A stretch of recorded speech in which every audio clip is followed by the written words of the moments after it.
Secunderabad MLA Lasya Nanditha road ప్రమాదంలో కీలక మలుపు చోటు చేసుకుంది. లాస్య కారు ఢీకొన్న టిప్పర్ను పోలీసులు గుర్తించారు. టిప్పర్ డ్రైవర్ను పటాన్ చెరువు పోలీసులు అదుపులోకి తీసుకున్నారు.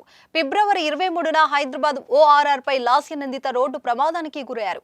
ఈ ఘటనలో ఆమె అక్కడికక్కడే మృతి చెందారు. Avira Women's Day special offer 50% off on IUI IVF valid till 8th March. Car driving చేసిన ఆకాష్ అనే వ్యక్తికి తీవ్ర గాయాలు కావడంతో చికిత్స పొందుతున్నాడు. అయితే ఈ ప్రమాదంపై పలు అనుమానాలు నెలకొన్నాయి.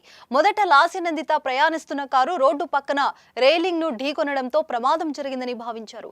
కానీ తర్వాత ఆమె ప్రయాణిస్తున్న కారు మొదట భారీ వాహనాన్ని ఢీకొట్టి తర్వాత రైలింగ్ ఢీకొట్టినట్లు గుర్తించారు. ఈ కోణంలోనే పోలీసులు దర్యాప్తు చేపట్టారు. ప్రమాద సమయంలో రింగ్ రోడ్ పైకి వచ్చిన వాహనాలపై దృష్టి సారించి సీసీ కెమెరాల ద్వారా ప్రమాదానికి కారణమైన టిప్పర్ను గుర్తించారు.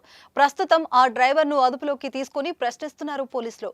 మరోవైపు ఆసుపత్రిలో చికిత్స పొందుతున్న డ్రైవర్ ఆకాష్ నోరు విప్పితే ప్రమాదంపై మరింత క్లారిటీ వచ్చే అవకాశం ఉంది. ఇప్పటికే ప్రమాదం ఎలా జరిగింది అనే విషయాలపై ఆకాష్ ను ప్రశ్నించగా అతడు ప్రమాదం ఎలా జరిగిందో నాకు తెలీదు, నాకు అసలు గుర్తుకు లేదు అని సమాధానం ఇచ్చాడు.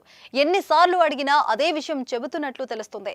ప్రస్తుతం అతడి కండిషన్ బట్టి ఎలాంటి ఒత్తిడికి లోన్ చేయవద్దంటూ డాక్టర్లు పోలీసులకు సూచించడంతో తర్వాత ఆకాష్ ను ప్రశ్నించనున్నారు. అతివేగం నిద్రమత్తే ప్రమాదానికి కారణమని పోలీసులు భావిస్తున్నారు. దివంగత ఎమ్మెల్యే సాయన్న కూతురు లాస్య నందిత కంటోన్మెంట్ సిట్టింగ్ ఎమ్మెల్యేగా ఉన్న సాయన్న 2023 ఫిబ్రవరి 19న అనారోగ్య కారణాలతో మరణించడంతో లాస్య నందిత ఎమ్మెల్యేగా పోటీ చేసి గెలుపొందారు. యువనేతగా మంచి గుర్తింపు తెచ్చుకున్నారు. లాస్య నందిత తన తండ్రి సాయన్న అడుగు జాడల్లో 2015లో రాజకీయాల్లోకి వచ్చి 2015లో జరిగిన కంటోన్మెంట్ బోర్డు ఎన్నికల్లో 4వ వార్డు పీకెట్ నుండి బోర్డు సభ్యురాలిగా పోటీ చేసి ఓడిపోయింది. అనంతరం ఆమె తన తండ్రితో పాటు బీఆర్ఎస్ పార్టీలో చేరి 2016 GHMC ఎన్నికల్లో కవాడిగూడ డివిజన్ నుంచి కార్పొరేటర్ గా ఎన్నికయ్యారు. ఆమె 2021లో జరిగిన GHMC ఎన్నికల్లో కవాడిగూడ డివిజన్ నుంచి కార్పొరేటర్ గా పోటీ చేసి ఓడిపోయింది. 2023 అసెంబ్లీ ఎన్నికల్లో మాత్రం లాస్య విజయం సాధించారు. కానీ చిన్న వయసులోనే ప్రమాదంలో ప్రాణాలు విడిచారు.